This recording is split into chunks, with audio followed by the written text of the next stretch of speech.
Hello and welcome to the Children's Media Conference webinar, Get In, Get On. Thanks for joining us on this Thursday afternoon in June. My name is Beck Hill and I'll be hosting today's session. I'm a comedian, writer, presenter and voiceover artist, and I managed to do all of that whilst also being Australian. Can you imagine? The Children's Media Conference, or CMC as it's popularly known, is a huge industry get-together that takes place every year in the heart of Sheffield. With a jam-packed schedule full of discussions, commissioner conversations and keynote speakers, CMC is a great place to be if you want to network with the like-minded people and find out more about the world of children's media. From animation to books, films, games, podcasts, documentaries, journalism, and more, children's media is a vast spectrum of content, and this media is such a big part of children's everyday lives. But content is not only fun to watch or listen to, it also has the ability to encourage children's learning and develop their emotional and cognitive development, which is why it's so important. In recent decades, we have seen children's media expand across many different platforms, from social media into the metaverse and beyond. And each year, the CMC allows us to get together and share our thoughts on how to keep up with the demands and consumption habits of this technically savvy audience. This year's conference is happening from the 8th to the 10th of July. I know that some of you have already registered, some of you will be thinking seriously about attending, and some of you may still be undecided. Why not browse the conference timetable where the full program of sessions and speaker profiles have now been listed? All the links you need to find out more have been posted in the chat now. And if you're not able to attend this year's CMC in person, there's a catch-up pass available where you'll be able to view all the recorded sessions after the conference has finished. These links still don't cover everything that CMC has to offer, so make sure you check out the brilliant Get In, Get On videos from previous years on the CMC's YouTube channel. There you'll find a whole range of videos and topics such as how kids media works, gaming and content creation, marketing you, factual and journalism, animation, live action TV, music and radio, and writing and publishing.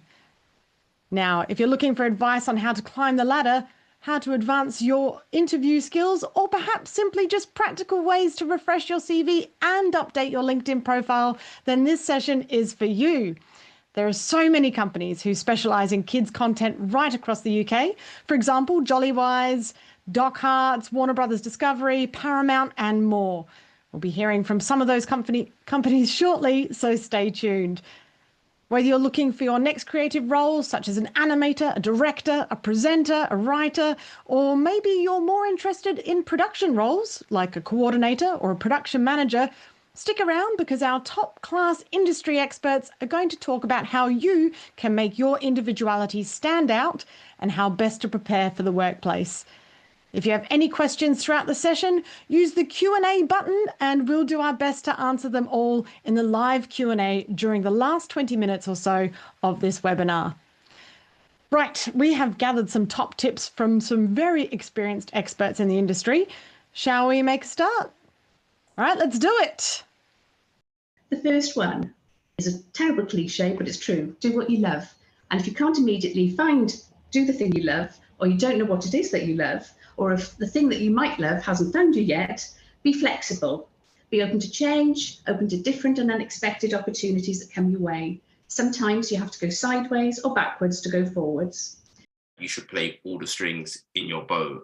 If you have multifaceted skill sets, if you're someone who right now is thinking, I want to change career, think about all the transferable skills you have that is going to work in children's television, whether you're producing, writing, want to get into animation. All the things you have experience can come with you, so don't forget that. Play games. I mean, play lots and lots of games. And I don't mean PlayStation or Switch or Steam. I'm talking about board games, card games, outdoor games, all of those games. And when you're playing those, try and have a little think about what sort of play pattern is going on there. What are you actually being asked to do? And then try and take some of those ideas and thoughts into the games and the interactive experiences that you might want to create. Be authentic, be your real self, don't pretend to be someone else. people will see through it, and you don't want to work anywhere where people don't want you, so or want the real you. So be authentic and really know your values. Take a deep dive into what you're really passionate about, what you believe in, and that will help you form your pitch with your interviews and everything else that you do. Don't be afraid to ask questions. Ask the right questions, though. So this point involves active listening. You don't always have to contribute to something if you don't have something useful to say, but do not be afraid to ask questions, especially at this point where you're maybe changing careers or coming in fresh and new to the industry. We're a really friendly bunch for the most part, and we do like to help each other. And I think once people get into the kids industry, they tend to stay, and I think there's a reason for that. And so I just think that it's really useful to, keep an eye on, as people have said, insights, data, research, what's happening. It does evolve quite quickly, and so you need to be kind of on the pulse of it all. Manage your stress. There's a lot of deadlines. There's a lot to do. You're always juggling development and production, and the best idea ever. So I would say try and manage your stress in whatever way you can, and work with people who share good feelings. Because when you do that, just the creative process is just so much better. I've been in digital for 20 years. Probably I was right there at the start when we were all inventing this stuff. And it hasn't changed pace. Digital moves incredibly fast. So my advice would be to read as much as you can about what's happening in this world, in this space.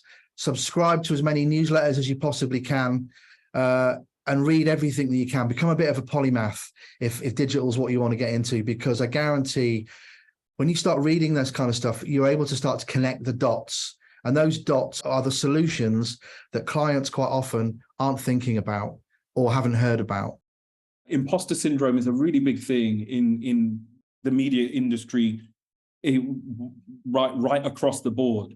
And I think that you've got to really hone in on why you want to be here, why you are going to offer something different. And because you're just starting out doesn't mean that you are any less important. You may be, closer to the audience or closer to the mediums in which they consume. And that gives you a real unique point of difference, and you have to hone in on that. And so back to that point, it's about being bold, being courageous, and be willing to get things wrong, fail first. And when you win, the win will come greater and much more sweeter.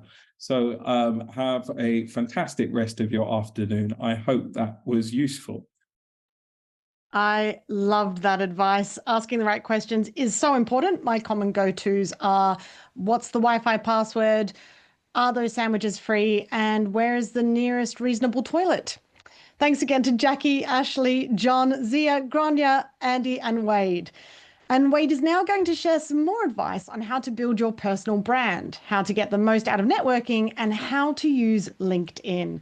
We've pre-recorded these presentations, so post your questions in the Q&A and as we go, because Wade is going to come back and answer them live afterwards. I've only got 5 minutes, so I'll be showing you over this time how you can build your own personal brand through focusing on 3 key areas: selling, marketing, and exposure, making you the most desirable person in this industry. So, starting with your elevator pitch, which is a short statement about you, your skills, and what you offer to make you stand out from everyone else. To build your pitch, you need to have an idea of who you're talking to, so do your research. So, for example, you need to be asking yourself, are you talking to a decision maker, or is it the executive assistant? What are their needs? What are they looking for? So do your research. And if you're attending a networking event, find out in advance who's attending. So you can write down a list of who you want to speak to. And you can do that simply by talking to the organizers of that networking event or conference. In your pitch, you want to nail what you're offering. So think about the problem you're trying to solve or the idea you want to get across. What you will need to say to the person. Think about what you'll need to say to them, to the person you're talking to, move them from "we don't really need you" to "we must have you" or what you've got to offer. and think about your unique selling points. What separates you from others? What makes you special, unique? What's your unique selling point? Why should they choose you? And get to your motivations, the why aspect. What's your passion? And think about how all of this links into your values. Many people don't discuss their values or even know what their values are. But if you're able to articulate them and know what they are, it will help you with your preparation for your elevator pitch. Okay, so you've nailed your pitch. Let's get on to marketing yourself. And LinkedIn is a great way to promote yourself. And it's a platform used by quite literally millions of people worldwide. And you need to be on it if you're not already. LinkedIn is your unique opportunity to market yourself in a carefully curated way. The personal brand you create is influenced by many things. So think about your existing online presence. What are you already posting out there in cyber world? And how does the content you post reflect who you are and where you want to be? Does it reflect your career aspirations or where you want to look for in the future? LinkedIn also allows you to showcase and highlight your unique skills and experiences. So be sure to post key projects, stuff that you've worked on, and any key achievements in your posts within LinkedIn.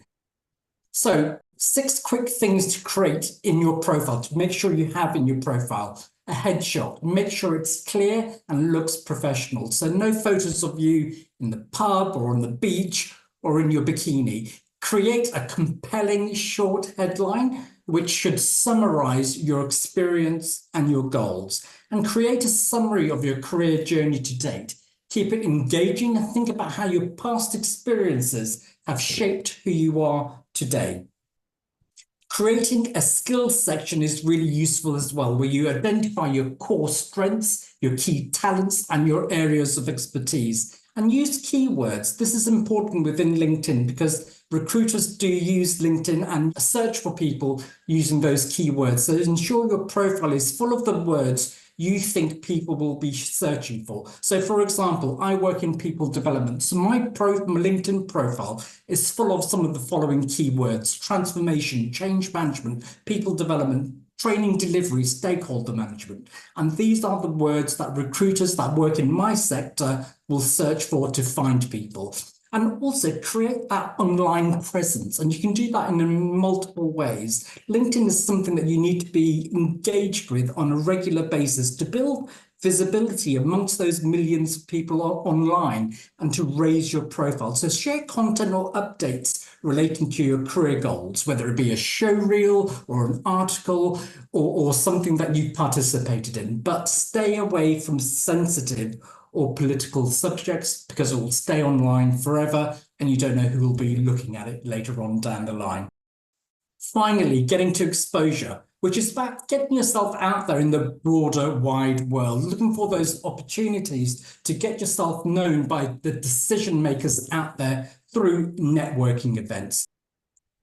So networking can be nerve-wracking, but it really is all about having the right mindset to get through. So some tips here: know your elevator pitch inside out. Practice it with your friends, your family, your colleagues, until it's memorized and pitch perfect. And be focused and intentional about who you want to connect with. Come to an event with a list of people that you want to speak with. Be brave and resilient. You won't be on your own. People attend conferences or other events for the very purpose of networking and building those connections. And read the situation. You may have your elevator pitch memorized, but it doesn't mean you need to read it. A great way to build relationships is finding out how you can help the person you're talking to rather than just simply finding out what they can do for you. Thank you very much. Back to you, Beck. Thanks, Wade. Some great advice there. And remember, Wade will be joining us a bit later for the live Q&A. So post any questions using the Q&A button in Zoom. Next up, we have Kieran Argo from Screen Skills, who's their animation production liaison executive. For those of you who don't already know, Screen Skills is the industry-led skills body for the screen industries. And because Screen Skills work closely with recruiters, professionals, and companies in the industry, they offer brilliant up-to-date advice and training for those working in the industry, as well as those wanting to work in the industry. But here's Kieran to tell you more. Thank you to the CMC for having me. I work for Screen Skills. I look after the animation side of things. So Screen Skills, as Beck touched on, they're industry-led skills and training organisation. And the two key words there are industry-led.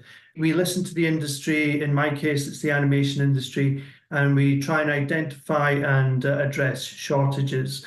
So there are four main funds. There's the animation fund, the children's fund, film, and the high-end TV fund. So Screen Skills is all about identifying and addressing skills gaps in the industry. So we understand where the shortages are from reports from the likes of the BFI. Each of the areas with the funds have got their own skills councils, and we listen to them. They give us lots of valuable feedback. And then once we identify where the shortages are, we commission training providers to deliver some training, and then we evaluate the effectiveness and the worthwhile efforts that everybody does at the end of that. So the most important thing, I think, for you is I strongly encourage you to have a look at the Screen Skills website. It's an amazing resource. It really is. There's so much fantastic stuff there. It's quite a big website, so don't let that put you off. Just take your time and navigate your way around the best you can. You'll get used to the layout the more you visit it. But there really is a wealth of advice and opportunities, and training opportunities and learning opportunities as well. And so, for example, there are e-learning modules. These are relatively short courses that you can do in your own time, such as tackling harassment and bullying at work, introduction to mental health awareness at work. These are all really useful things to know across the board. It doesn't matter whether you're into animation, whether you're into live action or children's, whatever. These are all sort of across the board basic skills that most people will benefit from in any line of work. I think for entry level, the last time I looked, there's probably about 20 relevant e-learning modules, and they're all free. You don't pay a penny, and you can do them all, and you get your own little certificate at the end of them as well, which are widely recognized throughout the industry.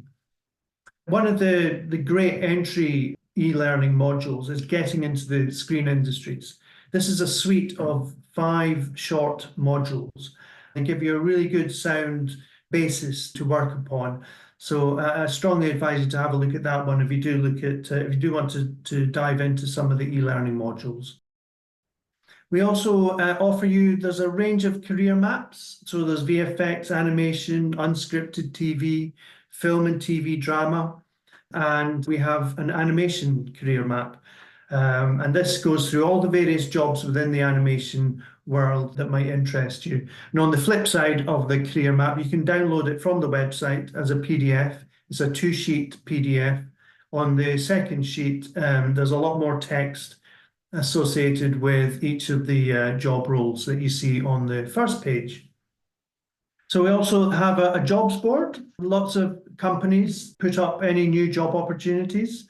So if you're seriously looking for a job, have a look at the Screen Skills jobs board. There's jobs posted there from entry level right through to senior and expert level. So bear that in mind if you're looking for jobs. Also, next step up, we use the money that we get in from the industry to provide short courses. And for as far as I'm concerned, for the animation side of things, we've got a whole load of new co-funded courses, and these are the courses that are in pink on this list. But there's some really useful courses that you can book into, and these are timed and delivered by people out there that they're not e-learning modules. I did a couple myself just a couple of weeks ago. Really, really useful. It changed the way I think about things. It made me understand things that I perhaps didn't understand as best as I could. And it was a wonderful learning opportunity and experience. So again, these are all free as well. So have a look at those. So how Screen Skills operates is we ask the industry, so in my case, it's the animation production companies, the broadcasters, and the commissioners, to pay in a little bit of money from their production budgets. It's 0.5 of 1%. And then we use that money to deliver all of this training and all of these e-learning modules and professional development courses. We also do, one of the flagship things is Animation Trainee Finder, whereby we recruit, in this case, our latest round of trainees consists of 30 people who are very keen and extremely talented, willing to get into the industry. And so any company that pays into the fund, they get to have a first look at their CVs and can hopefully bring them on, and they can reclaim some of their money to help pay for paid trainee positions in an actual production in the real world. So this is a really successful, very popular course, and we've put through about 50 people through this over the last 2 to 3 years. So on top of all of that, we have more targeted CPD, that's continuing professional development courses. When I started at Screen Skills, we were hearing a lot of noise about there not being enough Toon Boom animators. Toon Boom, wonderful animation software if you don't know it. So we found a training provider and we commissioned them to deliver 3 courses at entry, junior and senior levels of training for Toon Boom. Yeah, so there you go. That's it for me. Sorry, it's all a bit rushed, but thanks for your time and good luck. And if you want to get in contact with me, my email's on the screen. So thanks again, and over to you, Beck. Thanks. Thanks, Kieran. Kieran will also be joining us for the live Q&A later, so make sure you do post those questions in the Q&A section, the Q&A button that Zoom provides. Last, but by no means least, we have Annie Oxade from Warner Brothers Discovery. She's the Senior Early Talent Manager there, and she's going to share her fantastic knowledge on the different types of job interviews and how to best prepare for them. Hi Beck. I am the Senior Early Talent Advisor at Warner Brothers Discovery, so I specialise in looking after our early careers programmes, which includes all internships and apprenticeships. And I'm going to go over the interview process and how you can best prepare once you do get an interview at one of the fantastic studios offering a role for you. So just to start, we're actually going to go over what the different programs are that you could apply to and just break down some different things about what you might not know, the differences between an internship, an apprenticeship, and everything like that. So internships, if you're looking to apply for those, they're generally short term, so it might be a summer internship or over a couple of months. And there's also something called a placement, which you may have heard of, or alternatively a year in industry, which is usually a 1-year opportunity that is completed between your second and final year at university. These are usually paid opportunities, and they're a really good way to gain experience in the working world before you graduate. An apprenticeship is actually an alternative to university. So if you don't think university is right for you, this is a really great way to get into the industry without getting any debt from university. So how it works is that you will work for a company while also studying towards a relevant qualification. So you will usually work for the company 80% of the time, so that might be 4 days a week, and then study 20% of the time as well. These are also paid opportunities, and they're a good option, as I said, if you want to earn while you learn. Then we have graduate programs. So these are completed after you graduate university, and they can vary in length, usually from 1 to 3 years. They are a good opportunity if you're looking to get an introduction into the working world and you haven't managed to do this through an internship during your degree. They're also paid, and you can also look out for opportunities in this realm that are rotational, so you can learn about lots of different areas of the business within your graduate program. And finally, there's also work experience and work shadowing. So these are usually really short opportunities, either 1 to 2 weeks, and they're an opportunity for you to learn more about how a business operates. You usually shadow an employee and learn more about their day-to-day role and what they do. These are usually unpaid, but they're good to do during when you're at school or college, and to get an idea of the different career options available to you. And then moving on to interviews. So how to best prepare for an interview. The best thing you can do to prepare for an interview is do your research. The more research you do, the more relaxed you're going to feel, and the more well prepared you're going to be as well. So some good areas to get you started in terms of what to research. The first thing is just around the company in general. So have a look on Google about the company, read some articles about sort of what's going on at the moment and any current news that might affect them.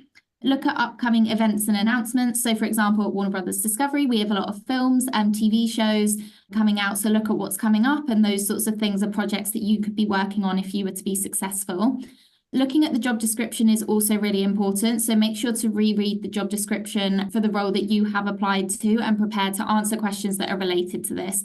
This is probably the biggest thing you can do, because where you're applying to probably a lot of different roles at once, it's really crucial that you know which role you are currently about to be interviewed for, and that will help you to prepare. Also, looking at the company website is really good. So looking at whether they have a company ethos, any diversity, equity and inclusion policies, any intern program information that could help you in your application as well. And finally, LinkedIn is also really good. So if you're given information around who is going to be interviewing you, you can look up those people on LinkedIn, or you can just look at the company on LinkedIn for recent updates as well. And then looking more into the types of questions that you're going to be asked in an interview, you can also do some research around this. So Glassdoor is a really good website to look at. You can usually check on the website and see previous questions that have been asked in interviews by that company and even for that specific role. And then you can prepare to be able to answer those in the interview. So that would probably be the number one place I would suggest to look. Also thinking about how to structure your answers, looking at the STAR method is a really crucial thing to do ahead of your interview. So that stands for situation, task, action, and result. In terms of structuring your interview answers, that is how best to structure any answers. And I'll go on to that a bit more in the next slide. And practicing interviews as well with family members, friends, teachers, or people at your school or college, anyone. The more you practice, the more comfortable you are going to feel in an interview situation. And finally, how to prepare for specific interview questions. So I've listed some questions that most companies do ask and how you can sort of think about answering them as well. So the first thing is questions just about you and your CV. So make sure you know what you have put on your CV. As it was said before, honesty is the best policy. Don't put something on there that isn't true. And be prepared to elaborate on any experience or skills that you've listed. So if you don't have, really great Adobe skills, don't put them on there because you may be questioned on it. So just be prepared to elaborate on anything that is written on your CV. There's also questions such as tell us about a time when. So these are competency-based questions. And this is where I was saying you would want to use the STAR method. So they're asking you to tell them about a time when you have used communication skills or teamwork skills. So the way to prepare to this is to think of different examples of when you have used different crucial skills that are listed on the job description. And then you're going to sort of tell a story using the STAR method in order to answer them. One thing I would say is try to think of a variety of examples. So school and college is great, but also looking at work experience, any part-time work you've done, any projects you've worked on, just to give yourself a bit of variety to select from in the interview as well. Another type of question is asking how you would approach a certain situation. So think about the situation they've given you and the skills that they listed on the job description as being crucial for the role.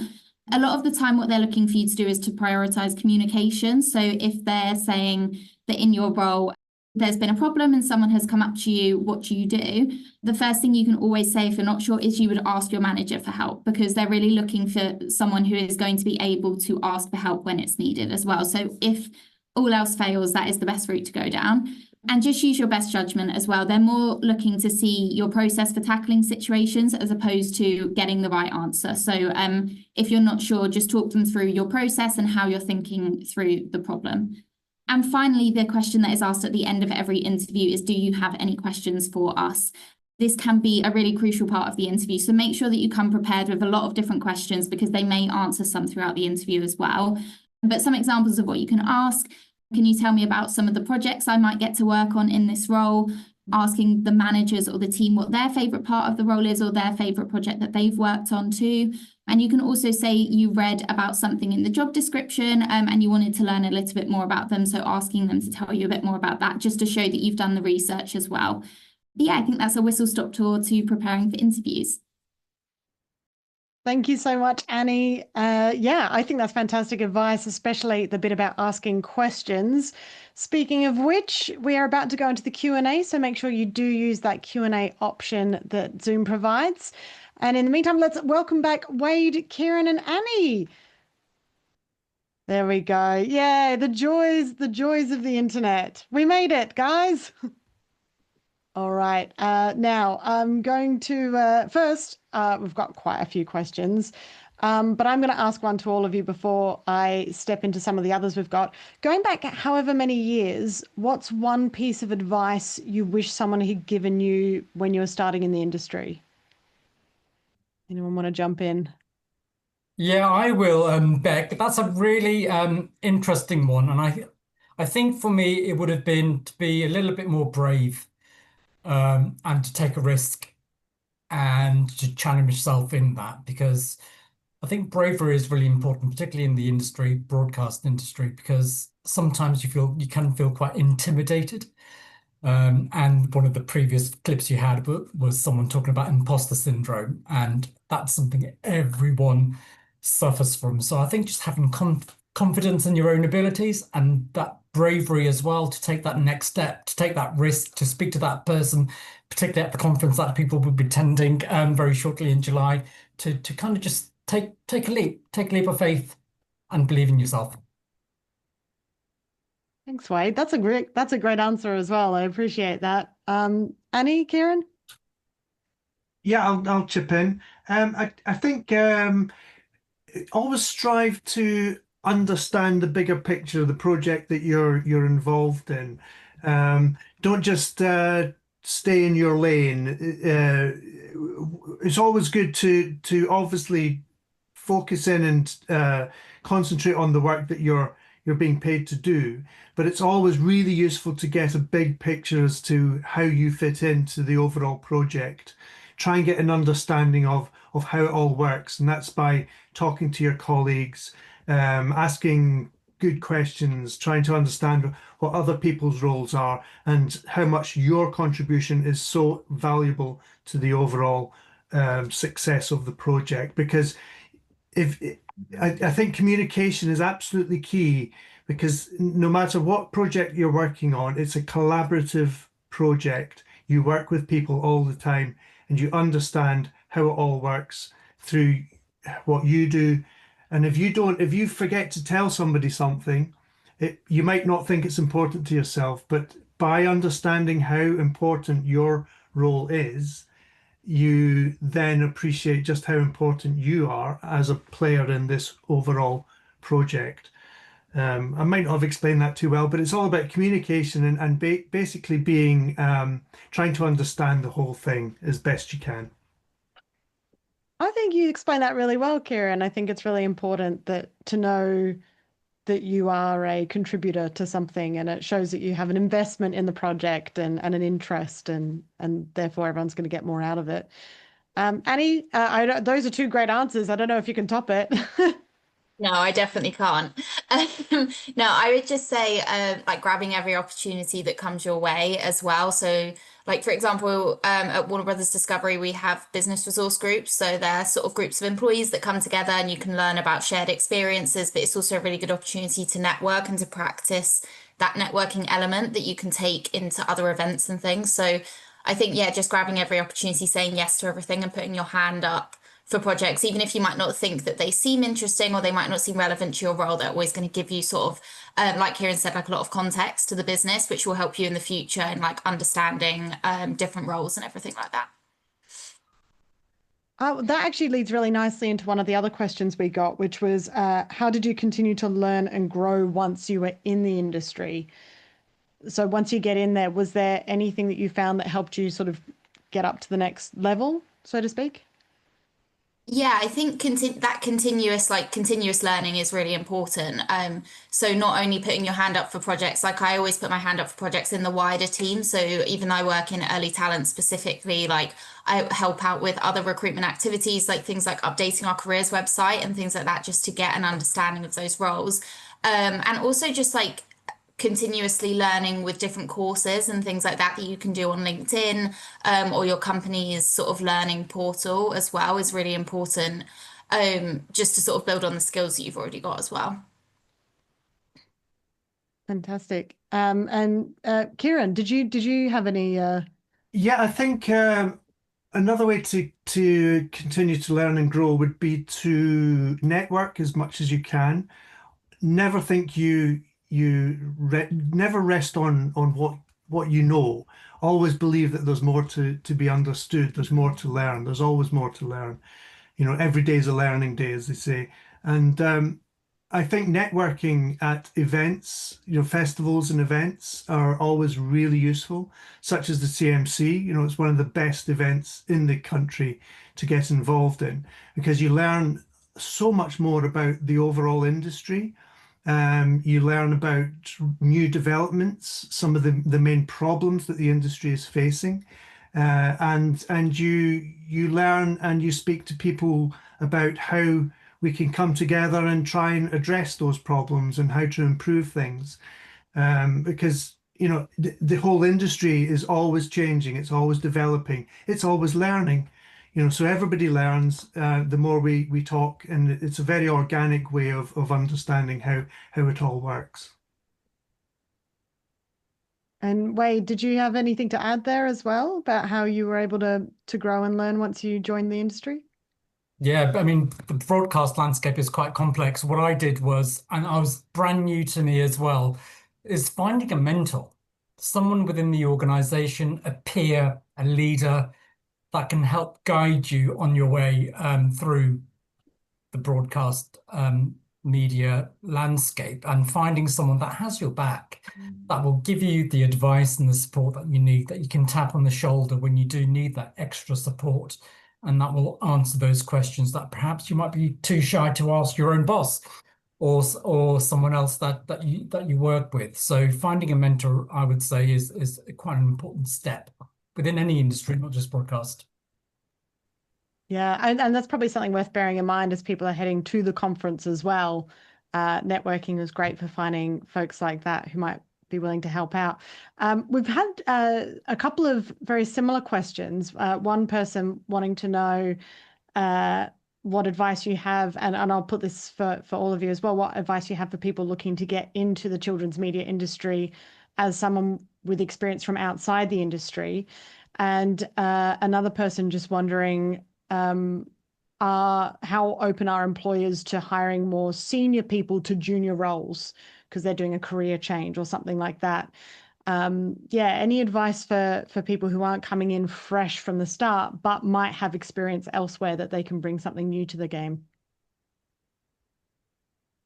I'll just quickly answer that because media is brand new to me. I've worked in energy, defense, performing arts, and design and advertising, and even sustainability.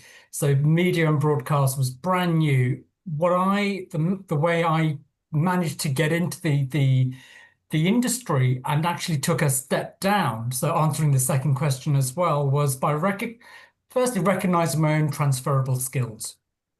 Everyone will have skills that they can transfer to another industry or another sector, and that's what I've done throughout my career.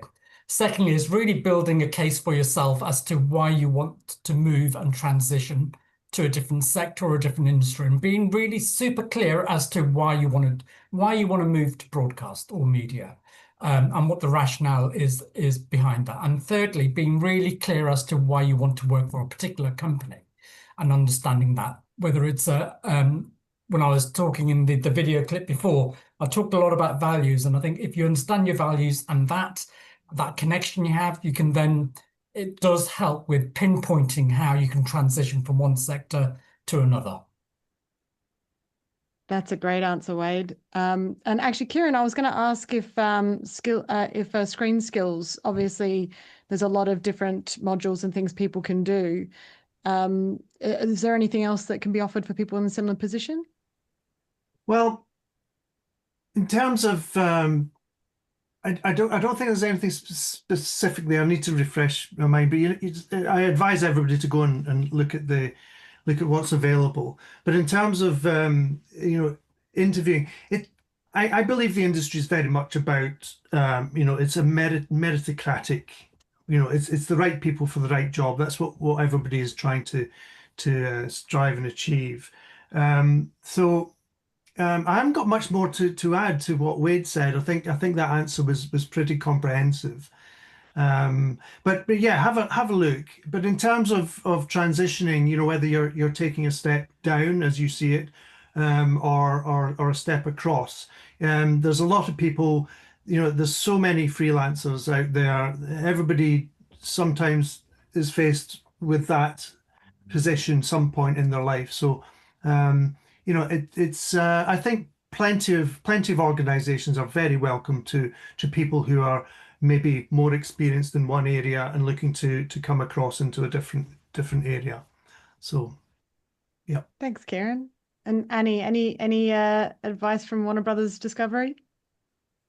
No, I think it is all covered in what's been said, but yeah, just leveraging the skills that you do have, because every like job that you go to has transferable skills, so it's really important to draw on those, and then anything you can do outside to showcase your interest in that. So if you haven't done animation before, but you have a portfolio that showcases your animation skills, things like that are really important as well.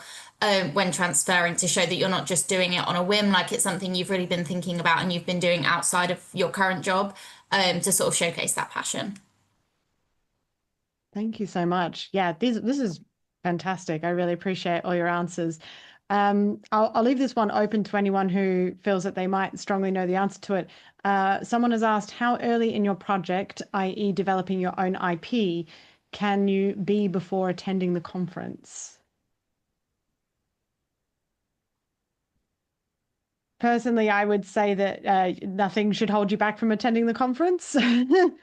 But I suppose I'm going to guess it's more about if someone were to approach approach you about a project that they have, potentially. Whereabouts would you think that they might need to be? Can I jump in? Sure. Yes, please, Karen. There is no better time than other. I think you can get in at a very early stage in development. You can get in when you're in production. You can get in, when you're ready to distribute and get it out to the market and to the audiences. There's no set time. I don't personally work in production, but I've always benefited from attending these events. There's a host of benefits from attending the likes of CMC and other key events. Just from the networking opportunities, the learning opportunities, the people that you get to know people, you just learn about how other people are faring. You learn about their projects and their experiences, and it's invaluable. So there's no set time. 1 year, whether you choose to go 1 year or the next, you should go both years in my view, because it's always beneficial. Yeah.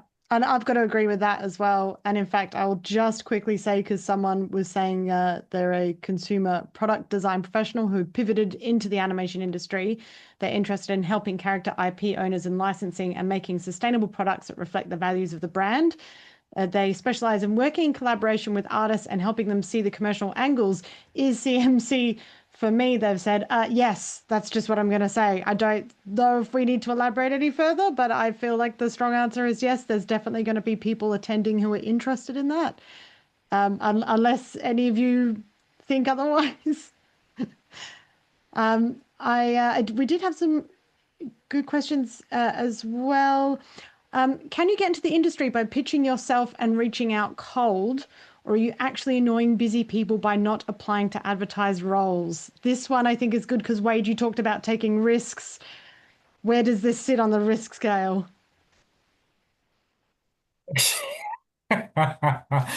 That's a difficult one. I would say, look, you can always take a punt. There's no harm in doing that. Generally, though, production companies like ours, like Paramount, get overwhelmed with applications and speculative requests to come through. And we're also very conscious that we need to measure, monitor, and assess and review people that come in, potential employees, CVs, and so on. So companies can get overwhelmed with those speculative requests. You could try and have a punt, like I said, but I would say target and focus on those organizations that do actually have openings, particularly with the larger organizations. With the smaller ones, I think it could work potentially. I'd be interested to know what Annie thinks. Yeah, I was gonna say very similar. I probably get 10, anywhere between 10 and 20 LinkedIn messages a day. And if I responded to all of them, that would be my whole job. So it just isn't feasible to get back to people. So, if you are reaching out, I think make it targeted and make it, I've applied for this job. I'm really interested. If you need anything else from me, let me know, kind of thing. Leave it open to the person to reply and don't be too sort of heartbroken when someone doesn't reply, and don't take it to heart just because that is sort of the volume that we're dealing with. Like if I go on holiday for a week, I come back and I've got 100 to 200 messages. It's just not feasible that I'm going to be able to respond to everyone. Yeah, but I agree with Wade that I think with smaller companies, you probably do have a better chance, but I would much prefer someone to message me saying, I've applied for this role already. If you need anything, let me know, because then I might be more willing to say, oh, I know the recruiter, let me just put their name in front of the recruiter and they can look at it, rather than having, I often get people messaging me saying, can you refer me for this role, or do you have any openings? And those are the types of things where it's like, I can't refer you because I don't know you, but also have a look on the website for the openings, because we've got 200 openings, sometimes 1,000 openings at one go. I don't know everything that we have open. So yeah, I think just being mindful and being meaningful as well with those messages. Yeah, I could not agree more. I think those are fantastic pieces of advice. And speaking of things that are put up on the websites, you said that you're looking for, we've had someone ask if you have any tips for applying for animation internships.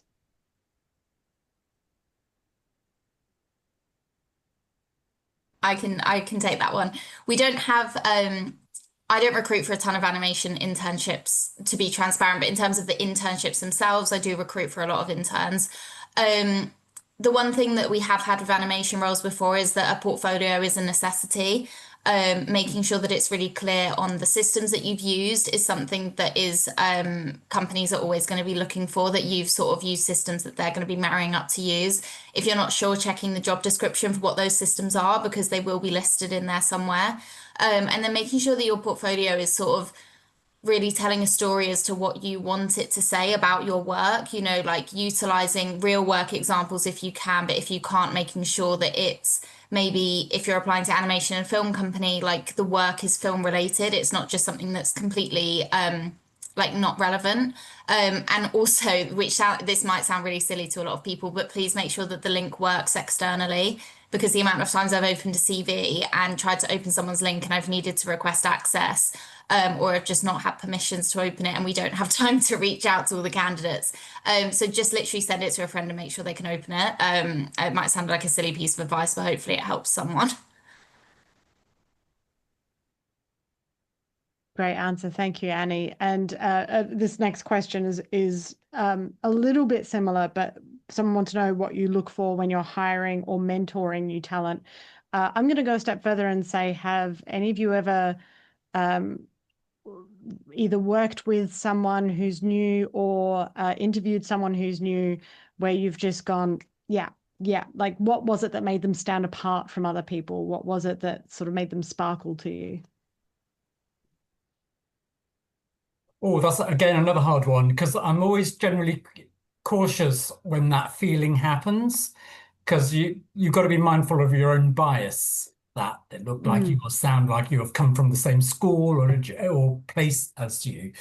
But generally, I look for someone that's, when I have recruited, someone that's prepared, done their homework, is open, can give clear examples that are structured, is positive, knows a bit about the company. I don't need to know, they don't need to do a deep dive into, what the company's financial statements look like, but at least have an idea what the values are.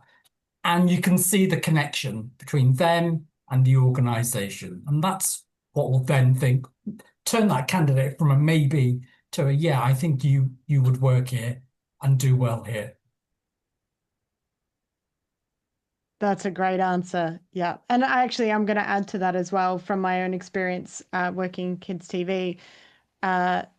We had someone join as a one of the COVID advisors. So they basically, because they had first aid skills, they joined them for the first season of that. They showed so much initiative in their role and so much intuition into what needed to be done, and were able to find solutions to problems before the problems arose. It was so incredible that by the second season, they were production assistant, because they just made themselves invaluable and we couldn't work without them. So I would say that's another really big thing, is just having that intuition to step in and know exactly what is needed when, without overpowering the situation. We did have a couple more questions. I thought this was quite interesting, and I'll open this up to all of you. Have you ever felt stuck in your career, and how did you navigate that? Wade, obviously you've done everything. Yeah, I mean, oh yeah. God, I've been stuck many times. It's the best time to leave. To be honest, when I got stuck. So, and that stickiness happens when I become bored, or there's no more challenge. And if an organization or a company isn't giving you what you need to thrive, move on. Don't be afraid. I stayed in my first job for 13 years, regrettably, because I was a big fish in a small pond, and I thought, this is all I know. And it wasn't until I left that I realized, oh my gosh, there's so many other opportunities out there. So now I've promised myself, if I get bored, if a role is not giving me what I need and there is no direction internally, there's no pathway, move on. And that's how I have grown and developed my career over the last 30 years. Thanks, Wade. Kieran, Annie, have either of you felt stuck? Yeah, I mean, like Wade, I was in a job for 15 years, and it was perhaps a few years longer than it should have been. I mean, obviously, I think if you do feel bored, if you feel stuck, explore, look at your objectives in your job, and if and try and sort of have a serious conversation with yourself, whether you've fulfilled them, or you're continuing to do the job effectively. And have the courage to have an honest conversation with your whoever you report to, your manager, and express the fact that you're feeling, maybe not feeling as challenged as you could be, and see if there's other ways that you can develop and take on greater responsibilities. So explore those avenues before you don't have to leave your job just because you're feeling a bit stuck. There might be new opportunities, there might be new ways of doing things within the organization you're at. But as Wade said, if you are exhausted and you've exhausted all avenues within that organization, get out into the world. It's a big world out there. There's fantastic, exciting opportunities, and this is where part of this relationship building with your LinkedIn profile and all the people that you meet in the industry will start to pay dividends, because you'll have met some people. And the industry, especially the animation industry, which I specialize in, it's not that big. The more you understand who's involved and who the main companies are, and some of the main people that are involved in them, you will start to see their names appearing in conversations on LinkedIn. You'll see them at events, and if you build up relationship with them, don't pester them too much, but become just a friend, and that's what a professional colleague, and then that could pay dividends by opening doors that way. Yeah, and I agree with that as well. This will be my third CMC that I'm attending, and the community aspect that happens is so delightful. Really appreciate it. We also heard, and this is kind of harking back to something we were discussing before about having a body of work to present. It's an animation student about to enter their second year. So what platform would you recommend for making a strong and organized portfolio? Do I need to buy a website to make one? It's a good question. I mean, obviously, I think across the board, it's everyone. There's one thing I've learned from CMC, it's LinkedIn, LinkedIn, LinkedIn, LinkedIn. But is there anywhere that you find, do you tend to go to websites? Is there somewhere in particular where you find people tend to upload their work as a way of showcasing things? I think I've seen a lot of people, again, this really isn't my specialism in terms of like animation itself, but Wix is quite a popular website for portfolios, I think. Please do correct me if I'm wrong. That's the most common one I've seen when it's been like attached in a profile. I'll jump in. I think WordPress is another big player when it comes to building websites. I mean, your own website is very useful if you have got, a lot of creative content that you want to demonstrate. If you're working in the visual side of things, then that's how you do it. You don't have to do that, but it's a lot easier because companies who are looking for animators in a particular area, they'll look at show reels, and if they're looking for a specific kind of house style that they want to fulfill, they'll be looking at your particular styles and what you offer. And if they're looking for a particular style of animation, whether you can demonstrate a good walk cycle, for example, that'll be the way to do it. Will be it through your own website and uploading your show reel to that. But it's not necessarily the only way of doing it. You can go down just traditional routes of trying to build up relationships through other means of contact. Thank you so much, Kieran. We're going to have to wrap up in a moment. There's one more question that we've got in the Q&A, which was, can any of you recommend any other networking events similar to Festivus, which particularly, I mean, this person has clarified in or near to London. I know that Annecy is happening right now for animation. Are there any other networking events you guys can recommend? If you don't mind, I'll jump in. I think there's my top four. I think we've got the Manchester Animation Festival. This is obviously for after CMC being the top one, obviously. CMC is without doubt, the preeminent event. But on top of CMC, you also have Manchester Animation Festival in November. That's a wonderful opportunity to meet people. Then you have the Move Summit in Edinburgh, which is brilliant. Again, a whole host of people from the animation world tip up to Edinburgh for a few days in February. And then you've got Annecy is the world capital of the animation event. It's the big one every year. It's quite expensive though. If your company's paying for you to attend Annecy, great. But if it's out of your own pocket, then it can be quite a pricey experience. Then you've got a number of other animation festivals like the London International Animation Festival, the Cardiff Animation Festival, Brighton International Animation Festival. So there's bound to be other festivals not too far from where you live if you're in the UK. There's the Render Festival over in Belfast as well. So have a look. Just put into Google animation festivals. You're bound to find something there. There's a Glasgow Film Festival that covers live action as well, and the Glasgow Short Film Festival as well. So lots of festivals. Amazing. Thank you so much, Kieran. Wade, Annie, I don't think we've missed any there, have we? Any that we've skipped? No. Thank you so much for all of your help and for answering those questions.